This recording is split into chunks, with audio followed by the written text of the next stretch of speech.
अस्सलाम वालेकुम viewers, welcome back to my YouTube channel daily tips with Asma. Rania Fatima नाम का शुमार लड़कियों के नामों में होता है। रानिया फ़ातिमा एक इस्लामी नाम है। रानिया फ़ातिमा नाम की इब्तदाई तारीख अरबी ज़बान से निकलती है। रानिया फ़ातिमा एक बहुत प्यारा नाम है। रानिया फ़ातिमा नाम की लड़कियों के लिए खुशकिस्मत नंबर 7 माना जाता है। रानिया फ़ातिमा नाम के अफराद में ज़्यादातर चालाक और होशियार तबीयत के लोग पाए जाते हैं। रानिया फ़ातिमा नाम के अफराद समझदार होने के साथ साथ एक दूसरे की फ़िक्र करने वाले भी होते हैं।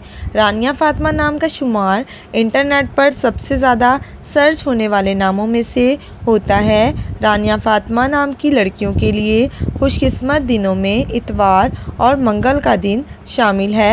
रानिया फ़ातिमा नाम का मतलब है घूरना और परहेज़गार। खुशकिस्मती वाली धातों में हिंसों के हिसाब से तांबा शामिल है। रानिया फ़ातिमा नाम के अफराद के लिए मुआफ़िक रंगों में हल्का सब्ज़ और जंगनुमा रंग शामिल है।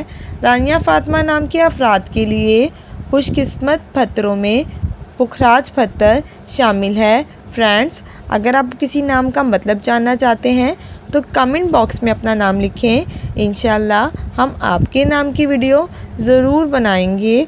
Thanks for watching. अल्लाह हाफिज़।